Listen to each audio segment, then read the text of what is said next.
I've just returned from Manipur. I had been there with a team of the All India Democratic Women's Association with our President P.K. Srimati and General Secretary Mariam Dhavle.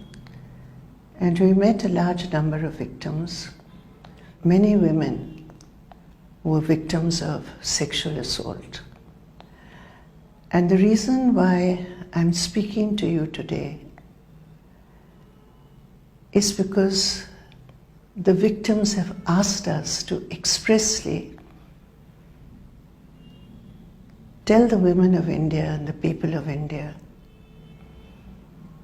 about their grief, their suffering, and their despair. And that is why I'm speaking to you today. We met the women in the video which has outraged all of you. But their question is, does India care? So many days have passed. But they know that they have not got justice.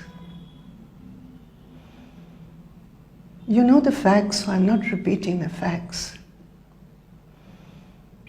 But what we learned from them, that young woman and her neighbor,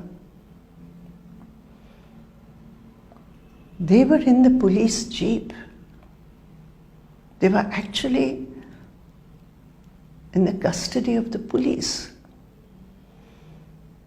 And they were told by the driver that he doesn't have the key and therefore he cannot drive the car away. And they were literally handed over to the mob. And that young woman, her brother, a young boy, he was in a hostel earlier. He was just 17, I think, 16 or 17 years old. He clung to his sister, tried to protect her.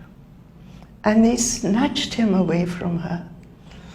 She was stripped, she was paraded, and before her eyes,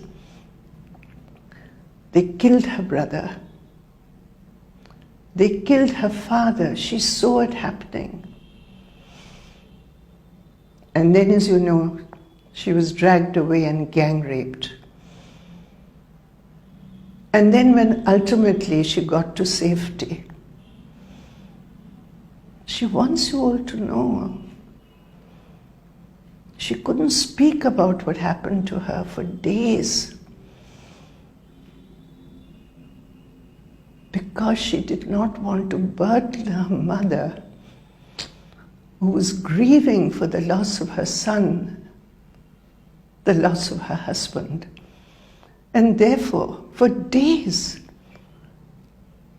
this victim of such brutality and barbaric, inhumane behavior could not speak about it.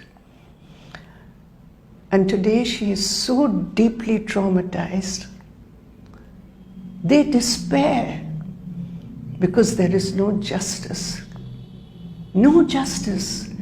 The police in their first report did not even acknowledge that such an incident had taken place. They said just the village is burnt. There's vandalism. They did not even mention it. The older woman who had been stripped, she said, what we faced, we faced. But where is the justice? And if we don't speak out today, who will? When she said we, she meant we, the women, we, the citizens of India. Tomorrow it will happen to any woman, is what she said. And this was a targeted crime. They said this was targeted because we are tribals, because we belong to a particular Kuki Zomi community. We are targeted because of that. We are citizens of India, and yet this is what we faced. This is the punishment we faced. And our bodies were used for that politics. Their fight is for justice. And they despair that with the partisanship which has been shown by the state government and the central government, they are being denied even the minimum justice. The mother says she has not seen the bodies of her husband, her son. Her son was away for 3 months before this happened, so she has not seen him at all. She grieves. She longs to at least see their bodies, but even that is not possible because of the divide which has been created. This is the reality of Manipur. A 15-year-old girl in another case who was dragged, who was taken away by 4 men in uniform belonging to extremist groups. She was raped, gang raped, 15-year-old girl, and she was thrown down a cliff. She survived. But the perpetrators of that crime have not been arrested.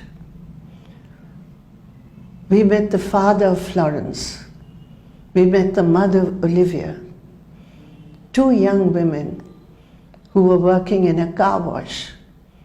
She had spoken to her mother just a few hours before and said, "We are not safe, but the car owner has promised to take us to safety."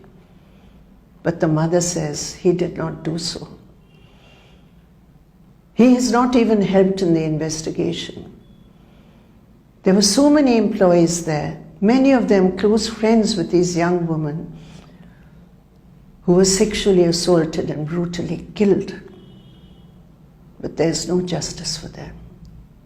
And they believe, the families believe, that as long as this government remains, the chief minister remains, they are the barriers to justice.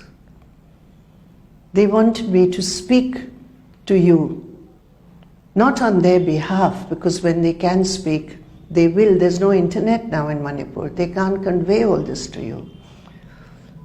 They are being supported by women's organizations in Manipur, and I salute those organizations. And I appeal to all of you to even more strongly raise your voice for justice.